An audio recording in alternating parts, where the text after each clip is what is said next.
La noche cae sobre un rancho en Juliantla, Guerrero. Música, caballos, gente que llega sin avisar y un nombre que pesa en toda la región, Johann Sebastian. Para millones era el rey del jaripeo, el compositor que escribió cientos de canciones, el artista que llenó palenques durante décadas.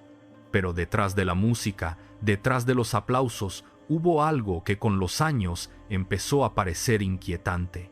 Una tragedia, luego otra, y después otra más. No hablamos de rumores. Hablamos de hechos documentados, muertes violentas, contextos complicados, relaciones familiares atravesadas por fama, dinero y territorios donde el poder no siempre pertenece al escenario. Hoy vas a descubrir 3 cosas muy concretas. Primero, ¿qué ocurrió exactamente en las tragedias que marcaron a la familia de Johann Sebastian? Segundo, ¿qué elementos del entorno social, económico y criminal rodeaban esos momentos? Y tercero, ¿por qué cuando juntas todos los hechos en una sola línea temporal aparece algo que casi nadie quiso mirar en su momento? Te voy a avisar cuando lleguemos a ese punto, porque si te vas antes del final, te vas a perder el detalle que cambia completamente la lectura de esta historia. La figura central es conocida en todo el mundo de la música regional mexicana. Johann Sebastian nació como José Manuel Figueroa Figueroa el 8 de abril de 1951 en Juliantla, Guerrero. Su carrera despegó en los años 70 y se consolidó en los 80 y 90. Con el tiempo, acumuló decenas de álbumes, múltiples premios y una reputación de compositor prolífico. Canciones para sí mismo, canciones para otros artistas, canciones que se volvieron parte del repertorio de la música mexicana. Pero Johann Sebastian no era solo músico, era también ganadero, empresario, dueño de ranchos, figura influyente en regiones donde la música regional se mezcla con jaripeos, ferias y eventos multitudinarios.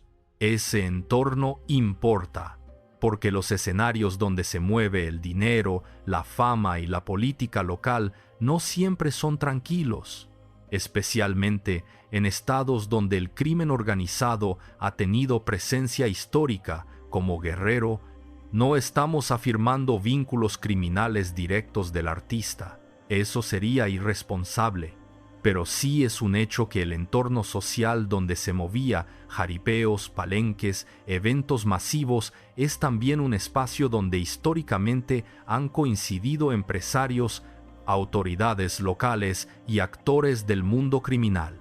Ese contexto es parte de la historia. Ahora vayamos al primer punto de quiebre. 2006. El 27 de agosto de ese año ocurre un hecho que sacude al país. Trigo Figueroa, uno de los hijos del cantante, es asesinado a tiros en Texas. El incidente ocurrió después de un concierto de Johann Sebastian en el estado de Texas, Estados Unidos. Reportes policiales indicaron que el joven recibió disparos tras un altercado en el lugar del evento. El caso fue investigado por autoridades estadounidenses. El impacto mediático fue inmediato. El hijo de una de las figuras más grandes de la música regional mexicana había muerto de forma violenta. Para Johann Sebastian fue un golpe devastador. Las entrevistas posteriores muestran a un padre intentando explicar lo inexplicable. El duelo fue público, pero lo que nadie imaginaba en ese momento es que esa no sería la única tragedia. Pasaron algunos años. La carrera continuó, la música siguió, pero la historia estaba lejos de terminar. 2010. Otro episodio violento sacude nuevamente a la familia. Juan Sebastián Figueroa, otro hijo del cantante, muere tras un tiroteo ocurrido en Cuernavaca, Morelos. Los reportes oficiales indicaron que el joven fue asesinado durante un incidente relacionado con una discusión en un bar. La noticia volvió a recorrer México. 2 hijos del mismo artista, 2 muertes violentas, 4 años de diferencia. Y una pregunta, que empezó a aparecer en conversaciones privadas, en columnas periodísticas y en comentarios de la industria. ¿Coincidencia? ¿Destino trágico? ¿O algo más? En público, Johann Sebastian mantuvo una postura clara: el dolor de un padre que había perdido a sus hijos. Las entrevistas de la época lo muestran devastado, pero también determinado a seguir trabajando. La música se convirtió en refugio. Sin embargo, cuando los periodistas empezaron a revisar los hechos con distancia, apareció un detalle inquietante. Las tragedias no eran idénticas, pero tampoco completamente aisladas.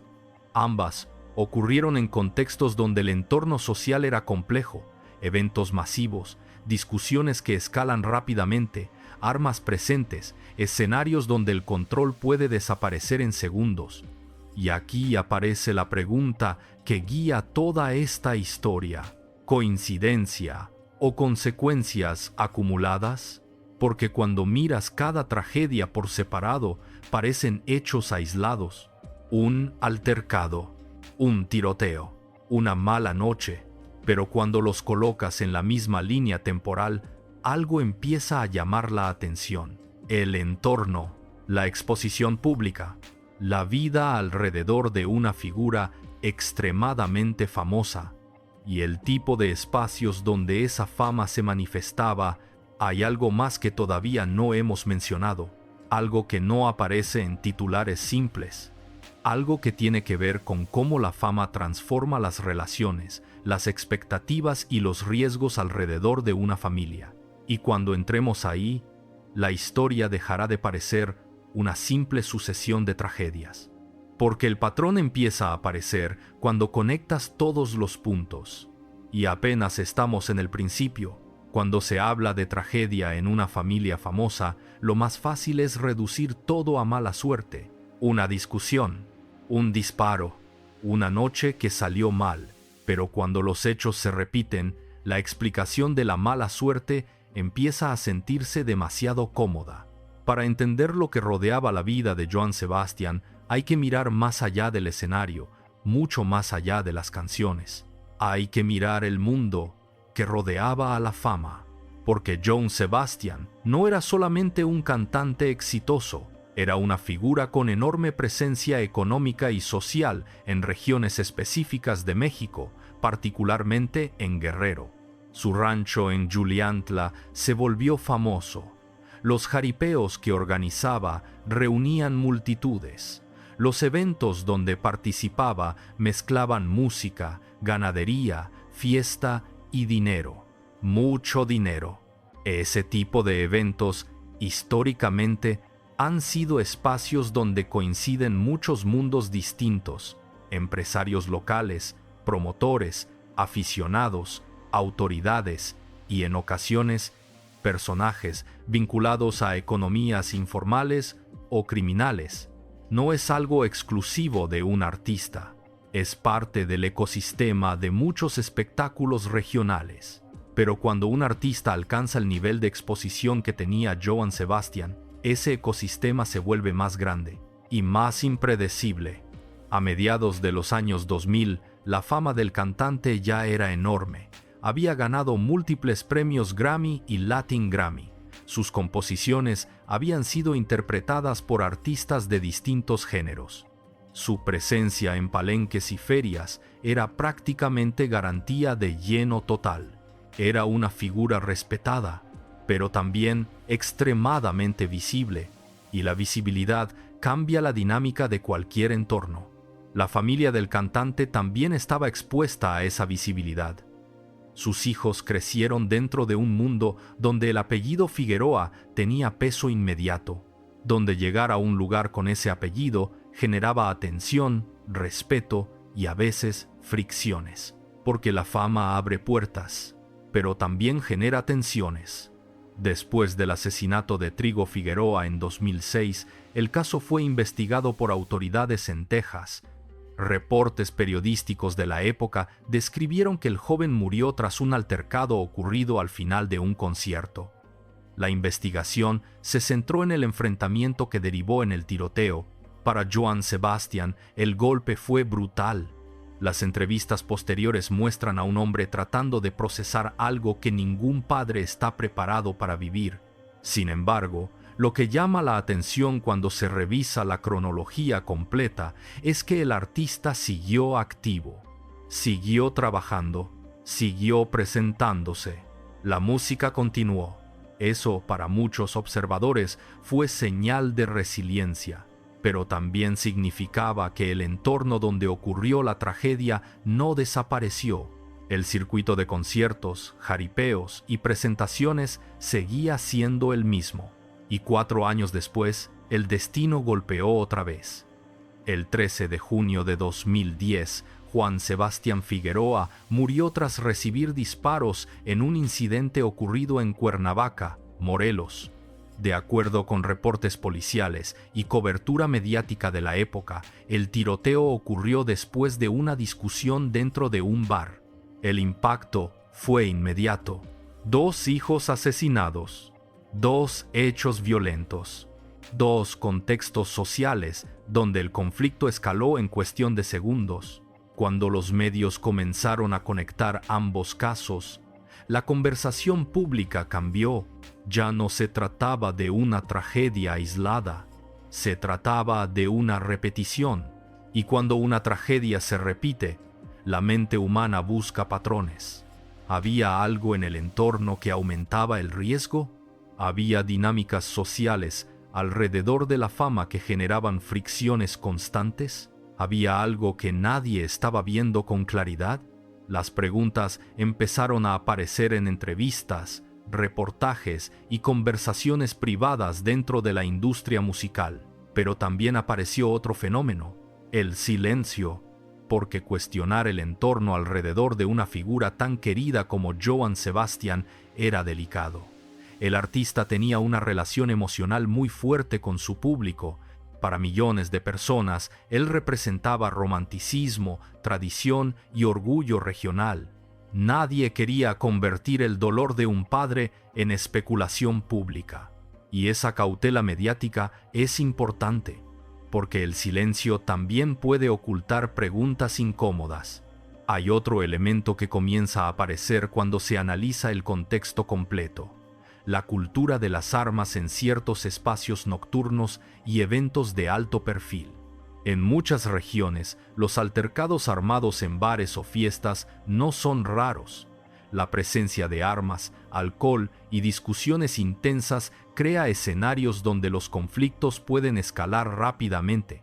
Eso no significa que exista un plan detrás, pero sí significa que el riesgo existe. Cuando un artista vive rodeado de eventos masivos, celebraciones constantes y círculos sociales amplios, las probabilidades de incidentes aumentan. Y cuando esos incidentes afectan directamente a miembros de su familia, la percepción cambia. El público empieza a ver algo que antes parecía invisible. La fama no solo atrae admiración, también atrae conflictos. En este punto de la historia, hay algo que todavía no hemos mencionado, algo que no tiene que ver con balas ni con bares, tiene que ver con cómo la fama transforma las relaciones familiares, los círculos sociales y las expectativas alrededor de quienes crecen dentro de ella. Porque los hijos de figuras extremadamente famosas no viven vidas normales, viven bajo una presión constante, una presión que a veces los empuja hacia entornos donde los riesgos son mayores. Y cuando conectemos ese elemento con las tragedias que ya vimos, la historia empezará a mostrar algo que hasta ahora solo se percibe como coincidencia, pero que podría ser algo más complejo, mucho más complejo, porque crecer dentro de la fama no es lo mismo que crecer dentro del anonimato. Cuando tu padre es una de las figuras más grandes de la música regional mexicana, el apellido pesa. Abre puertas, sí, pero también crea expectativas, rivalidades y una presión constante por demostrar algo. Los hijos de Johann Sebastian crecieron en ese mundo. Un mundo donde la música, el dinero, los eventos multitudinarios y la exposición pública formaban parte de la vida cotidiana. No era una vida común. Y ese detalle importa más de lo que parece, porque cuando analizas tragedias repetidas dentro de una misma familia, la pregunta no solo es qué ocurrió en el momento exacto del disparo, la pregunta es qué entorno social rodeaba a esas personas antes de que el disparo ocurriera. El caso de Trigo Figueroa, en 2006, es un ejemplo claro. Los reportes policiales y periodísticos describieron que el joven murió tras un altercado después de un concierto en Texas. El conflicto escaló rápidamente, hubo disparos y el resultado fue fatal. En ese momento, el país lo interpretó como una tragedia aislada, un hecho doloroso, un episodio violento dentro de un contexto donde muchas personas se encontraban reunidas al final de un espectáculo. Pero 4 años después, cuando ocurrió el asesinato de Juan Sebastián Figueroa en Cuernavaca, la percepción cambió, porque la repetición altera la narrativa. Un incidente puede ser mala suerte. 2 incidentes comienzan a parecer patrón. El episodio de 2010 ocurrió en un bar en Cuernavaca. De acuerdo con reportes policiales citados por medios mexicanos, la discusión escaló hasta que una persona sacó un arma y disparó. El joven murió poco después. 2 contextos distintos, 2 ciudades distintas, pero un elemento común: conflictos que escalan rápidamente dentro de entornos nocturnos donde la presencia de armas no es imposible. Ese punto es clave, porque cuando los investigadores y periodistas revisaron ambos casos, encontraron algo que en ese momento pasó casi desapercibido. El entorno social de la familia estaba profundamente conectado con espacios de alto riesgo. No hablamos de crimen organizado confirmado, no hay evidencia pública que establezca vínculos directos de la familia con organizaciones criminales. Pero sí hablamos de lugares donde los conflictos personales pueden volverse violentos en cuestión de segundos. Conciertos, bares, eventos nocturnos, ambientes donde la mezcla de alcohol, orgullo y reputación puede detonar situaciones impredecibles. Y cuando una familia es extremadamente famosa, cualquier conflicto pequeño puede volverse más intenso. Porque el apellido pesa, el respeto se exige, la tensión aumenta. Ahora agrega otro elemento: la cultura del machismo y del honor en ciertos contextos sociales. En muchos entornos nocturnos de América Latina, las discusiones personales pueden escalar rápidamente cuando entran en juego el orgullo, la reputación y el alcohol. No es exclusivo de una familia. Es una dinámica social documentada, pero cuando esa dinámica rodea constantemente a personas vinculadas a una figura pública de enorme fama, el riesgo acumulado crece. Ahí aparece la idea que casi nadie mencionó públicamente en ese momento. No era solo una cadena de tragedias, era una cadena de contextos de alto riesgo. Y aquí aparece otro elemento que complica la historia. A pesar de estas tragedias, Johann Sebastian siguió presentándose en palenques, jaripeos y conciertos durante varios años más. La música continuó, los escenarios continuaron, el entorno no cambió radicalmente. Eso no significa que el artista ignorara el peligro. Significa que su vida profesional estaba profundamente ligada a ese circuito, y ese circuito no desaparece fácilmente. Pero cuando revisas la línea temporal completa, aparece algo que empieza a incomodar. 2 hijos asesinados, ambos jóvenes, ambos en entornos nocturnos, ambos en situaciones donde una discusión escaló hacia la violencia armada. Coincidencia, tal vez, pero cuando las coincidencias se acumulan, el cerebro humano empieza a buscar patrones. Y el patrón no siempre está en la persona, a veces está en el entorno. Hay algo más que todavía no hemos mencionado, algo que ocurrió años después y que terminó de marcar la narrativa pública alrededor de Johann Sebastian. No fue otro asesinato, Pero sí fue un golpe que cambió definitivamente la forma en que el público miraba su historia, porque después de las tragedias familiares, llegó otra batalla, una batalla que no tenía balas, pero que también terminaría siendo fatal. Y cuando entremos ahí, la historia dejará de ser solo sobre violencia, se convertirá en algo aún más devastador. La violencia no fue el último golpe que marcó la historia de Johann Sebastian.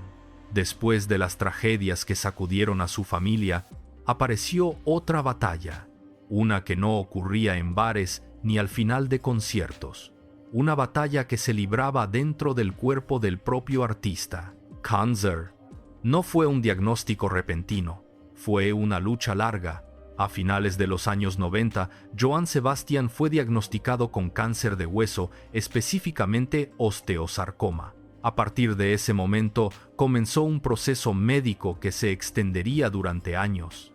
Cirugías, tratamientos, pausas en su carrera, regresos al escenario. El cantante hablaba públicamente de su enfermedad. No la ocultaba.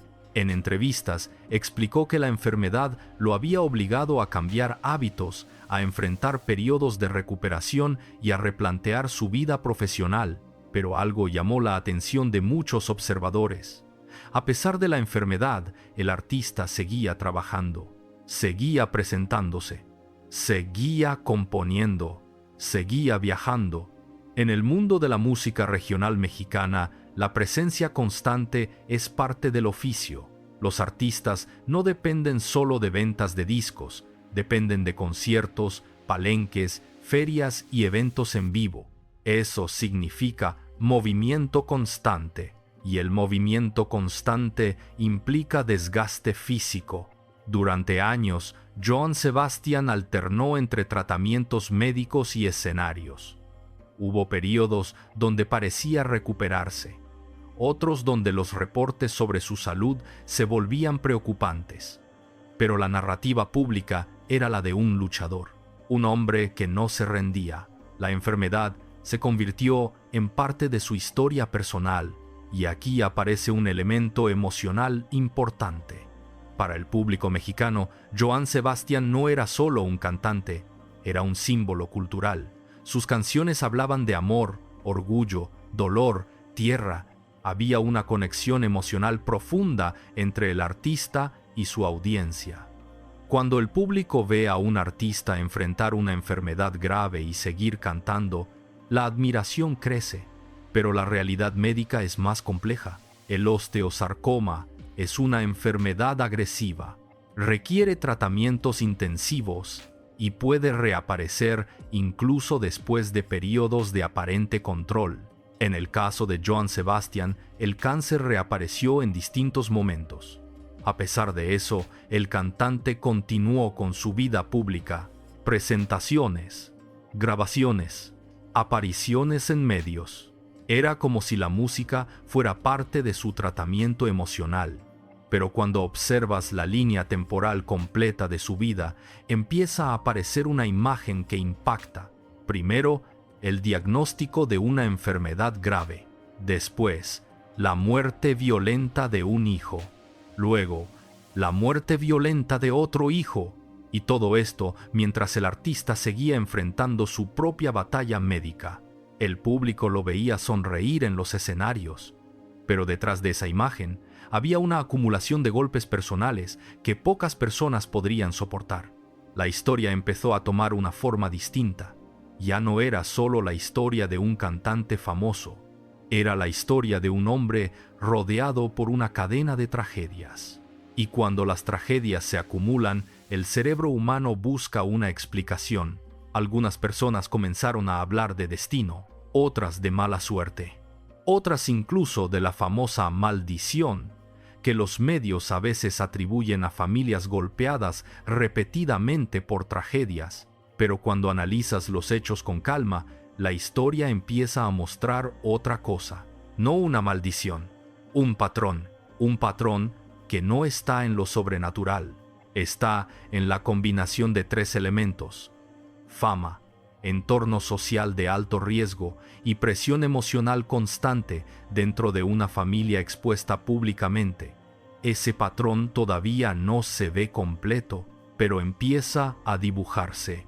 Y lo que ocurrió en los últimos años de vida de Johann Sebastian terminaría de cambiar la forma en que muchas personas interpretaron toda su historia, porque el final no llegó en un escenario, llegó en silencio. Y cuando lleguemos ahí, todo lo que vimos antes va a adquirir otro significado. El final empezó a sentirse antes de que ocurriera. Durante los últimos años de vida de Johann Sebastian, el público notaba cambios. El cantante seguía apareciendo en escenarios, pero su salud se volvía tema recurrente en entrevistas y reportajes. El osteosarcoma que le habían diagnosticado años antes no desapareció completamente. Los médicos habían logrado controlar la enfermedad en distintos momentos, pero el cáncer tenía una característica particularmente dura: podía regresar, y regresó. En varias ocasiones, el propio Johann Sebastian habló de su enfermedad en medios. Lo hacía con un tono que mezclaba resignación y determinación. Decía que la música lo mantenía vivo, que mientras pudiera cantar, seguiría haciéndolo. Ese tipo de declaraciones reforzaban su imagen pública: el artista que no se rinde, el hombre que, a pesar de las pérdidas personales y de una enfermedad grave, seguía montando a caballo, cantando frente a miles de personas y escribiendo canciones, pero detrás de esa narrativa heroica había otra realidad. El cuerpo se iba debilitando, los tratamientos eran cada vez más agresivos, y la vida del cantante estaba marcada por visitas constantes a hospitales, periodos de recuperación y recaídas médicas. Aún así, el circuito de conciertos continuaba, los palenques seguían llenándose, las ferias seguían contratándolo. La industria de la música regional mexicana tiene una dinámica particular. Los artistas no pueden desaparecer por largos periodos sin que su presencia pública se diluya. El contacto directo con el público es parte esencial del negocio. Eso explica por qué Johann Sebastian continuó presentándose incluso cuando su salud era frágil, pero cada presentación se volvía más exigente, más agotadora, más difícil. En esos años finales, las entrevistas empezaron a tener un tono distinto. El artista hablaba más del tiempo, de la vida, de la muerte. El dolor por la pérdida de sus hijos seguía presente, la enfermedad también. La combinación de ambos elementos generaba una imagen pública que conmovía profundamente al público mexicano. Un padre que había perdido a 2 hijos, un hombre enfrentando cáncer durante años, y aún así, un cantante que seguía subiendo al escenario. La narrativa se volvió casi épica, pero cuando miras la historia con distancia, aparece otra lectura, no la del héroe invencible, la del desgaste acumulado, porque las tragedias familiares no desaparecen con el tiempo, se acumulan, y la enfermedad tampoco se detiene por la fama. El 13 de julio de 2015 llegó el momento que muchos temían. Johann Sebastian murió en su rancho de Juliantla, Guerrero, a los 64 años. La causa fue precisamente el cáncer de hueso contra el que había luchado durante años. La noticia recorrió México en cuestión de minutos. Los medios confirmaron el fallecimiento. Las redes sociales se llenaron de mensajes. Artistas, políticos, fanáticos, todos reaccionaban. No era solo la muerte de un cantante, era la despedida de una figura cultural que había marcado generaciones, pero junto con el duelo apareció algo más. La gente empezó a recordar toda la historia, las canciones, las tragedias familiares, la enfermedad, la sensación de que la vida del artista había estado rodeada por una cadena de golpes que parecían no terminar. Y entonces surgió una narrativa que se volvió común en conversaciones públicas. ¡Qué vida tan dura! ¡Cuánta tragedia! Parece una maldición. Esa palabra empezó a circular. Maldición. Pero cuando uno revisa los hechos con cuidado, la historia empieza a verse distinta. No hay nada sobrenatural en lo que ocurrió. Hay algo más inquietante. Hay una combinación de circunstancias que, cuando se analizan juntas, empiezan a revelar un patrón. Ese patrón no está en el destino, está en el entorno.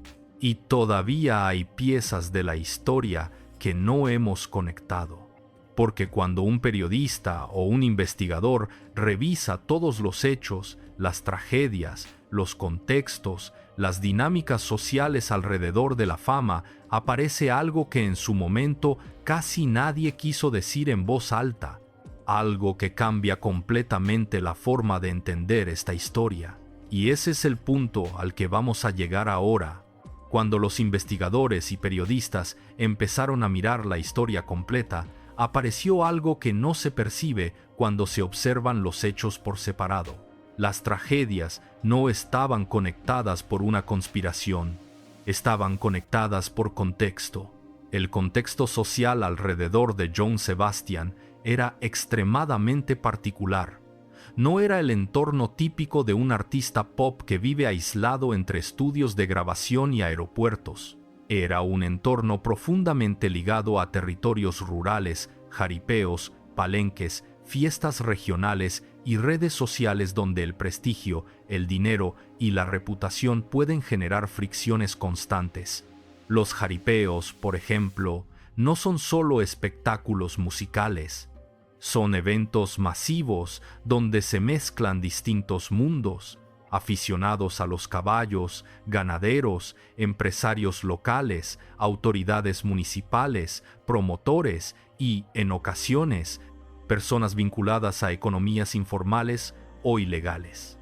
Ese tipo de eventos forman parte de la cultura de muchas regiones del país, y John Sebastian era uno de sus mayores exponentes.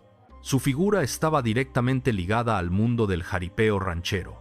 Él mismo criaba caballos, organizaba espectáculos y participaba activamente en ese circuito. Eso significa que su vida profesional y social ocurría en espacios donde el control absoluto simplemente no existe. En un concierto tradicional dentro de un teatro o un auditorio, la seguridad es más estricta. El público está más controlado. En cambio, los eventos rurales y las ferias pueden tener dinámicas mucho más abiertas, más personas, más movimiento, más imprevisibilidad. Ese entorno aumenta el riesgo de conflictos. Y cuando alguien es extremadamente famoso dentro de ese mismo entorno, el riesgo crece todavía más. El apellido pesa. Las miradas se dirigen hacia esa persona. Las tensiones pueden escalar con mayor rapidez. Los hijos de figuras públicas muchas veces viven en ese mismo circuito social, frecuentan los mismos espacios, conocen a las mismas personas, participan en los mismos eventos. Eso no significa que busquen problemas, significa que están expuestos al mismo nivel de riesgo. Y cuando miras los casos de Trigo Figueroa y Juan Sebastián Figueroa bajo esa luz, algo empieza a tener sentido. Ambos estaban en espacios nocturnos, ambos en entornos donde una discusión podía escalar rápidamente, ambos en lugares donde la presencia de armas no era imposible. El patrón no es la persona, es el entorno, pero hay otro factor que complica todavía más el análisis: la fama. La fama transforma la dinámica de cualquier conflicto. Una discusión entre dos personas anónimas puede terminar con insultos y terminar ahí, pero cuando uno de los involucrados es hijo de una celebridad extremadamente conocida, el contexto cambia. El orgullo entra en juego, la reputación entra en juego, las tensiones se amplifican, y cuando el orgullo se mezcla con alcohol, dinero y armas, el resultado puede ser impredecible. Eso es exactamente lo que varios analistas comenzaron a señalar años después. No había una maldición, había acumulación de riesgo, riesgo social. riesgo cultural, riesgo contextual. Pero aquí aparece otro elemento que casi nadie menciona cuando habla de esta historia. El propio Johann Sebastian era consciente del peligro. En entrevistas posteriores a las tragedias, habló de la violencia que existe en ciertos entornos y de cómo la vida puede cambiar en segundos. No lo decía como un análisis sociológico, lo decía como un padre que había perdido a 2 hijos. Ese punto cambia completamente la forma en que se mira su historia, porque ya no es solo la historia de un artista famoso rodeado de tragedias. Es la historia de alguien que vivía dentro de un entorno donde el riesgo estaba siempre presente. Y cuando conectas todos los elementos, la fama, el circuito de eventos, los espacios nocturnos, la cultura del honor, la presencia ocasional de armas, el patrón empieza a verse con claridad, pero todavía falta algo que vuelve esta historia aún más inquietante. Porque cuando se analiza la línea temporal completa, aparece un detalle que muchas personas pasaron por alto. Un detalle que muestra que las tragedias no solo estaban conectadas por el entorno, también estaban conectadas por el ritmo con el que la vida de Johann Sebastian continuaba. La música nunca se detuvo. Los escenarios nunca se apagaron. Y esa decisión seguir adelante a pesar de todo tiene implicaciones que casi nadie analizó en su momento. Y cuando entremos ahí, el patrón se vuelve imposible de ignorar. La música nunca se detuvo, y ese detalle, que para el público parecía admirable, cuando se analiza con calma, empieza a sentirse inquietante, porque seguir adelante puede ser una prueba de fortaleza, pero también puede ser una forma de no mirar de frente todo lo que se está acumulando. Después del asesinato de sus hijos y en medio de una enfermedad larga y agresiva, Johann Sebastian siguió subiendo al escenario, siguió viajando, siguió viviendo dentro del mismo ecosistema que ya había mostrado ser impredecible, riesgoso y emocionalmente devastador. Eso no significa que el cantante actuara con irresponsabilidad, significa algo más complejo. Significa que su identidad estaba completamente unida a ese mundo. La música no era un trabajo que pudiera pausar sin consecuencias. Era su centro emocional, su fuente de ingresos, su forma de procesar el dolor y también, probablemente, su manera de no derrumbarse. Pero cuando una persona sigue avanzando dentro del mismo circuito donde ya ocurrieron tragedias severas, hay una pregunta incómoda que aparece sola. ¿Seguir adelante era valentía o era parte del patrón? Porque el patrón no solo está en los hechos violentos, está en la imposibilidad de salir del entorno que los rodea. Johann Sebastian pertenecía a un tipo de estrella muy particular. No era un artista desconectado de su origen. No vivía encapsulado en una burbuja de celebridad internacional. Su identidad pública dependía justamente de mantenerse cerca de la tierra, de los caballos, del rancho, del palenque, del jaripeo, del público que lo sentía suyo.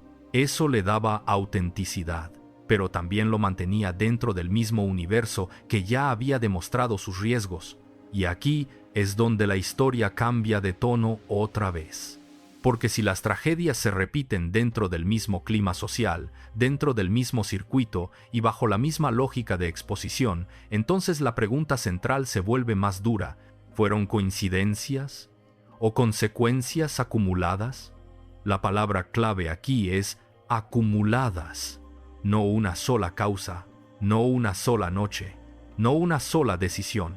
Una suma, fama que atrae atención y tensión, entornos nocturnos donde el conflicto escala rápido, circuitos sociales donde el orgullo pesa demasiado, cultura regional donde las armas pueden aparecer, dinámicas familiares marcadas por exposición constante, y encima de todo eso, una presión emocional brutal que no desaparece, sino que se arrastra de una tragedia a otra. Ese es el patrón, no una conspiración, no una maldición. una acumulación. Y cuando lo ves así, todo empieza a reordenarse. La muerte de Trigo deja de verse solo como un hecho aislado al salir de un concierto. La muerte de Juan deja de verse solo como una discusión que terminó de la peor manera. La enfermedad de Joan deja de verse solo como una desgracia médica. Juntas, esas piezas cuentan otra cosa. Cuentan la historia de una vida construida dentro de un entorno donde el riesgo nunca estuvo realmente lejos. Y hay algo más duro todavía. Ese riesgo era visible, no completamente invisible, no imposible de detectar, visible. Después de la primera tragedia, el peligro ya era evidente. Después de la segunda, era imposible ignorarlo. Y sin embargo, la vida siguió girando en torno al mismo tipo de espacios, al mismo tipo de dinámicas, al mismo tipo de exposición pública. Eso no convierte a nadie en culpable de una tragedia, pero sí obliga a hacer una lectura menos cómoda. A veces el patrón no está en lo que alguien hace una sola vez. Está en lo que el entorno te obliga o te convence a seguir haciendo, incluso después de que ya te mostró su lado más brutal. En México hay una frase muy simple para eso: seguir en la jugada. Y Joan Sebastián siguió en la jugada. Siguió porque era su vida. Siguió porque era su mundo. Siguió porque, quizá, no había una forma real de salir sin dejar de ser quien era, y esa es una de las partes más tristes de toda esta historia. Porque cuando la identidad, el trabajo, la fama y el entorno de riesgo están tan mezclados, escapar no es tan fácil como decir «me retiro». Retirarte no te devuelve a tus hijos. Retirarte no borra el dolor. Retirarte no cambia de un día para otro el círculo social, la región, la historia, la presión. Entonces la vida continúa. Y a veces continuar también forma parte de la tragedia. En el siguiente tramo vamos a entrar en la pieza que termina de unirlo todo, no la violencia, no la enfermedad, sino la manera en que el público y los medios contaron esta historia durante años. Porque la forma en que se narró también ocultó el patrón, y cuando veas cómo se contó, vas a entender por qué tanta gente prefirió llamarlo mala suerte antes que mirar lo que realmente había detrás. Durante años, la historia se contó de una forma muy específica. Cada tragedia aparecía en los titulares como un evento aislado, una pelea, un disparo, una enfermedad, una muerte, y después, silencio. Los medios cubrían el hecho inmediato, el país reaccionaba con conmoción, y con el tiempo la conversación cambiaba de tema. Eso es normal en el ciclo mediático, pero en este caso tuvo un efecto particular. Fragmentó la historia. La muerte de Trigo Figueroa en 2006 se narró como una tragedia individual ocurrida después de un concierto en Texas.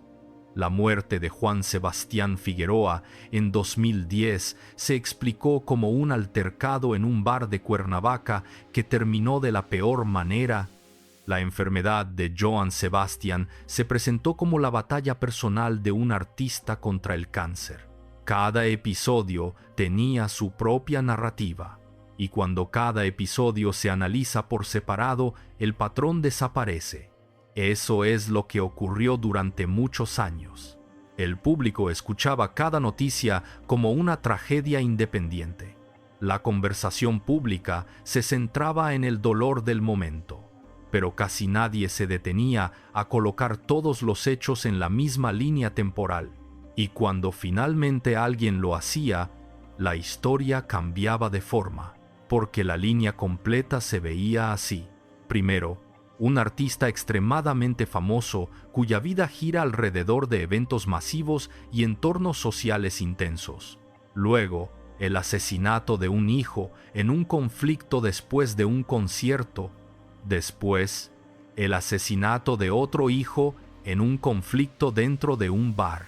Mientras tanto, el propio artista enfrenta durante años una enfermedad agresiva, y aun con todo eso, la vida continúa dentro del mismo circuito social donde las tensiones pueden escalar rápidamente. Ese es el momento donde el patrón aparece. No en los titulares individuales, en la suma, y cuando se ve la suma completa, la narrativa de mala suerte empieza a sentirse incompleta, porque la mala suerte ocurre una vez. 2 veces ya obliga a hacer preguntas. 3 o 4 golpes dentro del mismo entorno empiezan a revelar otra cosa: acumulación de riesgo. Eso no significa que existiera un destino inevitable, ni que las tragedias estuvieran predeterminadas. Significa algo más simple y más incómodo. Significa que ciertos entornos sociales tienen niveles de riesgo más altos que otros, y cuando una familia vive durante décadas dentro de ese entorno, las probabilidades de tragedia aumentan. Ese es el punto que casi nadie quiso decir en voz alta en su momento, porque hacerlo implicaba mirar la historia con una frialdad que resultaba dolorosa.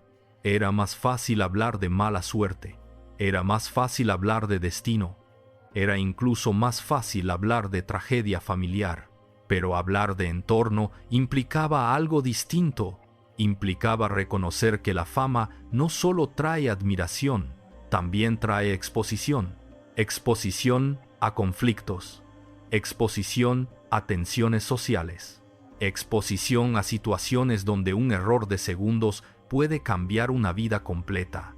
Y cuando esa exposición ocurre durante años, el riesgo deja de ser teórico, se vuelve real.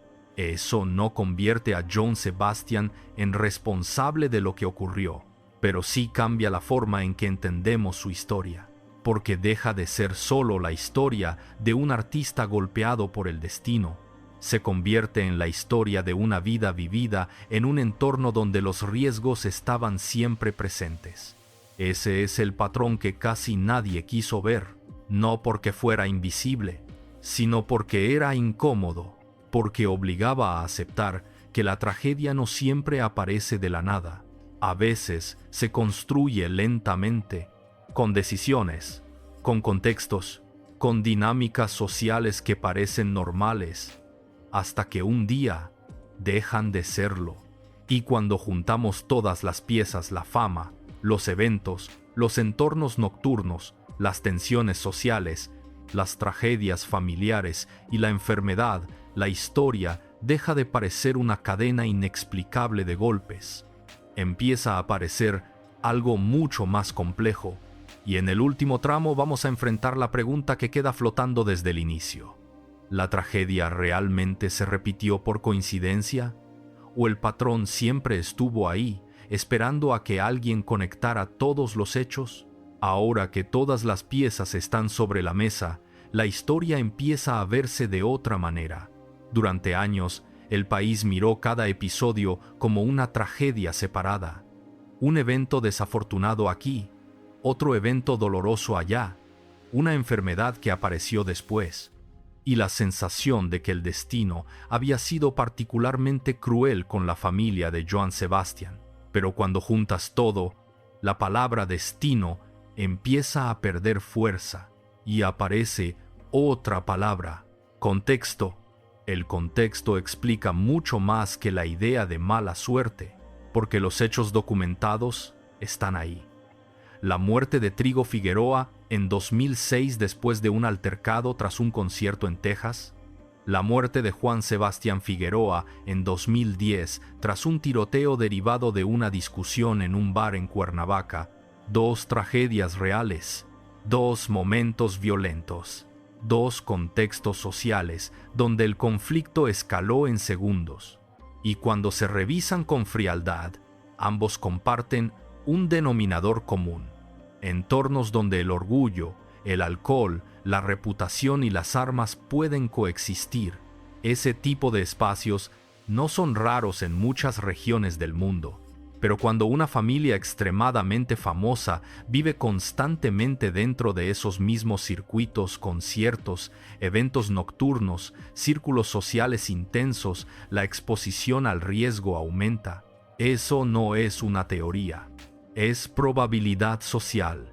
Mientras más tiempo pasas dentro de entornos donde las tensiones pueden escalar rápido, más posibilidades existen de que algo salga mal. Esa es la pieza que cambia la narrativa, porque si observas la historia solo desde el dolor, parece una cadena inexplicable de tragedias. Pero si observas el entorno, empiezas a ver una lógica. La fama atrae atención, la atención genera tensiones. Las tensiones aumentan en espacios donde el orgullo y la reputación pesan mucho. Y cuando esos elementos se mezclan con alcohol, discusiones y armas, la violencia puede aparecer en segundos. Ese es el patrón. No está en la música, no está en la familia, está en el tipo de espacios donde esa vida transcurrió durante décadas. Pero aquí aparece otro elemento que vuelve todo aún más conmovedor. A pesar de todo eso, Johann Sebastian nunca abandonó completamente ese mundo. No se aisló en una mansión lejos del público. No desapareció del circuito. No se retiró definitivamente después de las tragedias. Siguió cantando, siguió presentándose, siguió viviendo cerca del mismo entorno que había marcado su vida. Eso no necesariamente fue una decisión fría o estratégica. Probablemente fue algo mucho más humano. La música era su identidad, su conexión con el público, su forma de seguir adelante. Y a veces, seguir adelante es lo único que una persona puede hacer cuando el dolor se vuelve demasiado grande. Ese detalle cambia completamente el tono de esta historia, porque deja de ser solo la historia de una serie de tragedias. Se convierte en la historia de un hombre que siguió viviendo dentro del mismo mundo que lo había construido, incluso cuando ese mundo ya le había mostrado su lado más duro. Y ahora estamos a un paso del punto final, porque después de revisar todos los hechos, todos los contextos y todas las tragedias, queda una última pregunta, la más difícil de todas. ¿Realmente nadie vio el patrón? ¿O simplemente era más fácil no verlo? Era más fácil no verlo, más fácil decir qué mala suerte, más fácil hablar de una vida golpeada por el destino, más fácil convertir todo en una tragedia romántica alrededor de un gran artista, porque ver el patrón obligaba a aceptar algo mucho más incómodo, obligaba a aceptar que la tragedia no siempre cae del cielo. A veces se va formando poco a poco alrededor de una vida, de un entorno, de una forma de habitar el mundo. Y esa es la revelación final. El patrón solo aparece al unir los hechos, no en una sola noche, no en un solo disparo, no en una sola enfermedad. Aparece cuando juntas todo, la fama masiva, el circuito de jaripeos y palenques, los entornos nocturnos, la cultura del orgullo, la exposición constante, las tensiones sociales, la presencia posible de armas, la presión emocional acumulada y la imposibilidad real de salir de ese mundo sin dejar de ser quien eras.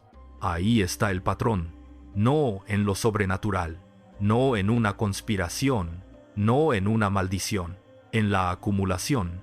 Por eso la pregunta central ya tiene otra forma: coincidencia o consecuencias acumuladas.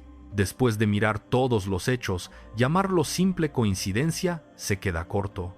No porque hubiera un plan detrás, no porque alguien pudiera prever exactamente lo que iba a pasar, sino porque el entorno ya contenía demasiados elementos de riesgo como para fingir que todo fue azar puro. Eso es lo que conmueve tanto de esta historia, que Johann Sebastian no fue solo una estrella que sufrió, fue un hombre que siguió caminando dentro del mismo universo que le había dado identidad, fama y amor del público, aunque ese mismo universo también estuviera cargado de peligro. Y ahí está la parte más humana de todas. A veces, las personas no se quedan en un entorno riesgoso porque no entiendan el riesgo. Se quedan porque ese entorno también es su casa, su historia, su trabajo, su lenguaje, su forma de existir.